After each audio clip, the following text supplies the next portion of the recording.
So we are in the Deep Tech Atelier event, and here is also the first event of European Space Agency, first space event in Latvia. And we have a representative of the European Space Agency. Could you please introduce yourself? I'm Natāliju Tinjodu. I've been working at ESA for quite some years now. And I'm working currently in the International Relations Department, and I'm in charge of the cooperation with associate members and cooperating states. As I understood that you were also participating in this whole process of Latvia becoming the member of European Space Agency.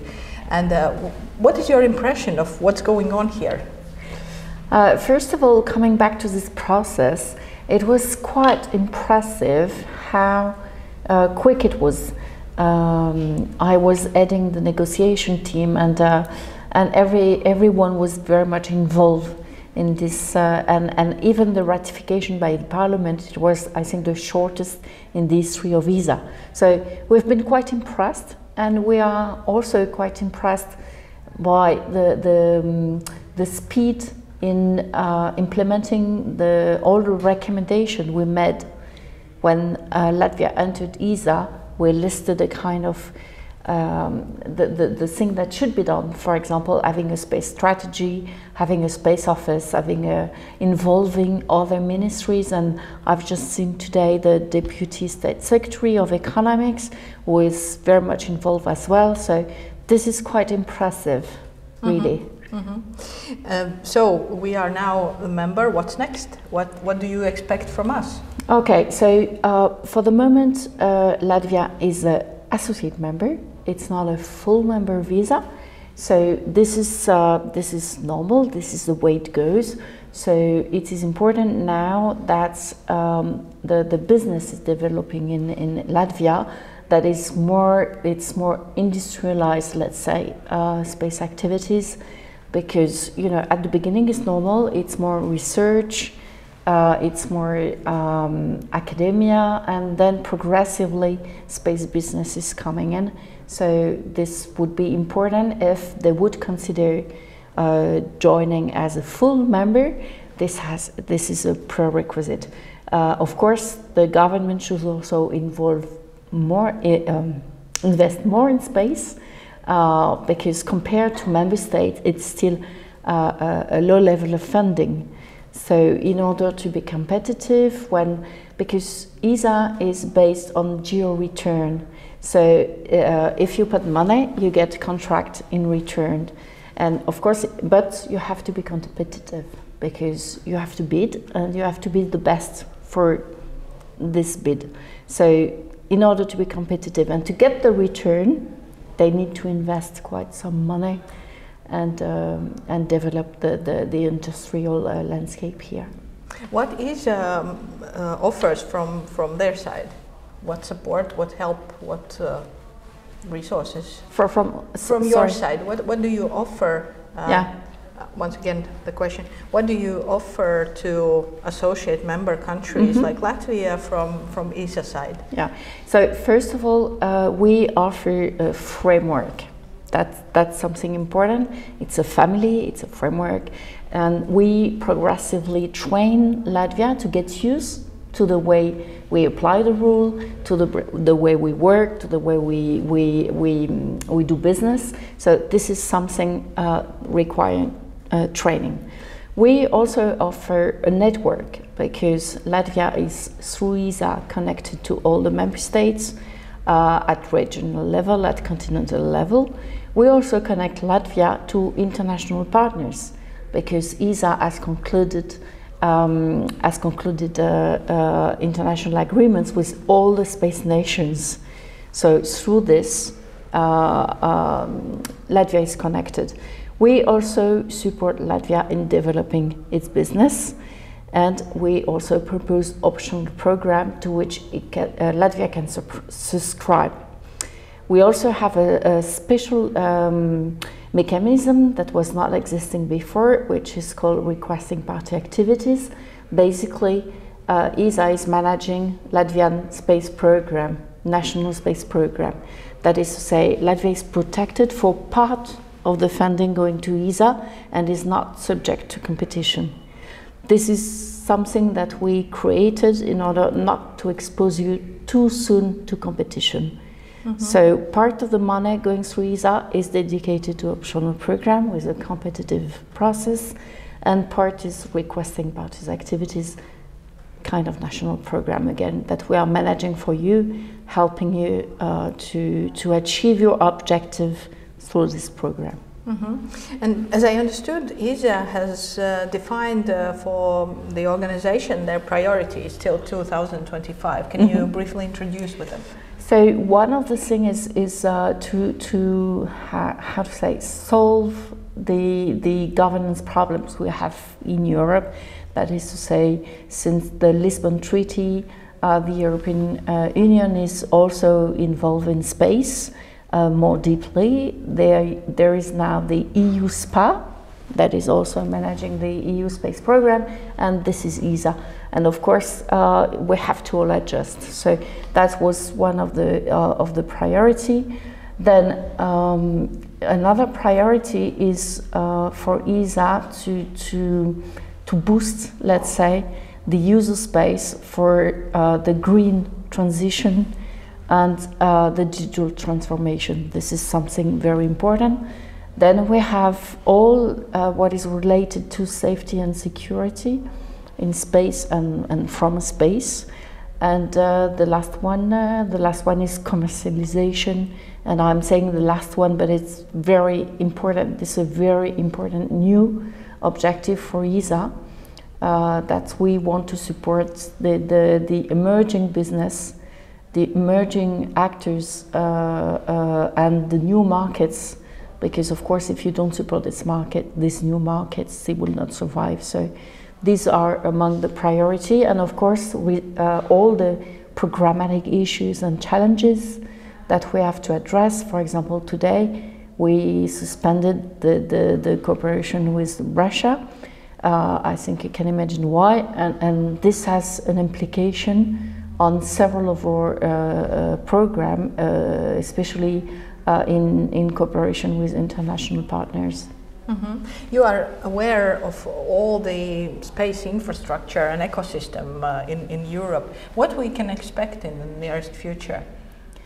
You mean in terms of some interesting developments, what we are focusing on in Europe, things like that? What is interesting in Latvia is the niche approach to innovation.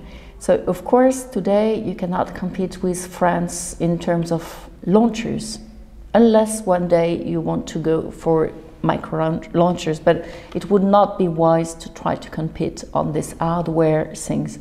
So it's more on so you have very good niche competencies, for example, laser, radars, all these things in this area, not only Latvia, but Lithuania as well.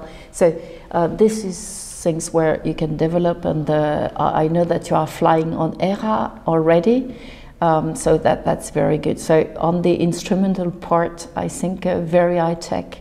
You have a game changers here, and also on business application of big data and as I mentioned, all this space application for the green transition. Here you plus you have specific. I think you have specific needs in the Baltics. For example, fisheries and all the things, or even the level of water or the ice, the management of the ice. Here you can, I think you could generate a lot of application and services for this new business. What about the whole Europe? Are we moving in some particular direction in terms of space technologies? This is something that is really discussed now, because as I mentioned, we are changing a paradigm here, and we have to ask ourselves, do we want to invest more money? I give you some number. NASA, it's 24 billion, the annual budget. ESA is a bit more than 7 billion. So If we want to go for, let's say, a position that would be more standalone, we have to invest much more money. Do we want to do more? Do you want, for example, to be independent in human flight, for example? Do we want that? Can we pay for that? Do we want to secure or autonomous access to space with launchers, with Ariane and Vega? This, for me, this is key, because all the rest is depending on your independent access to space. It's very, very important. So, but if we want that, we have to invest in technology, because, as you know, for Vega, the second engine is Ukrainian, in fact. So the third stage, sorry, Avum. So if we want to acquire this technology, we will have to invest in this. So, you know, depending on what political and geopolitical stand Europe wants, we will have to develop some technology and others. What we've been doing so far is trying to develop everything. ESA is one of the few, perhaps the only one, agency that is going in all the portfolio of space activities. That is, say, launcher, application, navigation, telecommunication, Earth observation, and we have the best Earth observation program in the world. We also have astronauts. We are doing exploration. We are doing extremely good science. So we are trying to have, of course, some technological developments are common to all these fields, but some others, for example, in exploration with manned space flight, we will need to develop very specific things.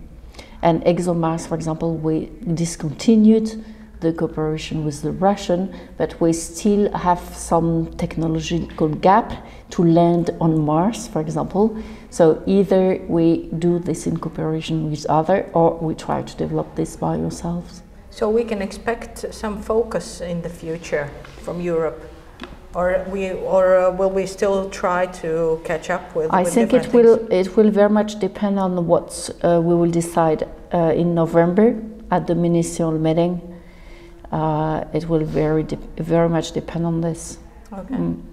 And what is your personal story? How did you end up in European Space Agency?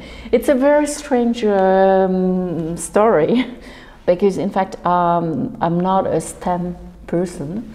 Because in ESA you have a lot of people from astronomy, from engineering, and this sort of things. But ESA, being an intergovernmental organization, they also need some political people. And in fact, I entered through the ESA E3 project, because I'm also head of the E3 project in ESA. And I was also coming from the European Institute in Florence, where you learn how to work in an intergovernmental organization or in the European Union as well. So I was used to this decision-making process. And in ESA, you get the impression that an engineer can do anything. He can do communication, he can do everything. But people like me, we are restricted to the political parts. But at least they understood that it was easier for someone with my background to convince a minister to put money on the table than an engineer who is, okay, developing a program proposal, but is not very much involved in the political decision. So that's the way I enter in ESA. So I enter in the cabinet, and I was also in charge of the E3 project, and then they realized that it was again useful to have someone who can put himself in the mind of a minister and find a rationale for convincing him to invest. But I believe it's quite amazing to work in this industry like space, right? Yeah, absolutely. And I had the chance to go to Baikonur some years ago for the mission of Thomas Pesquet, the French astronaut from ESA, and this was unbelievable. Every day I was, am I dreaming, or is it real? Is it my life? So there are moments like this where it's just amazing. Mm-hmm. Yeah. So thanks for the work you are doing for the European space industry. Thank you. And yeah, guys, here is a good opportunity to, if you are working in some field connected with space, then you will have a lot of opportunities in the nearest future. So stay tuned.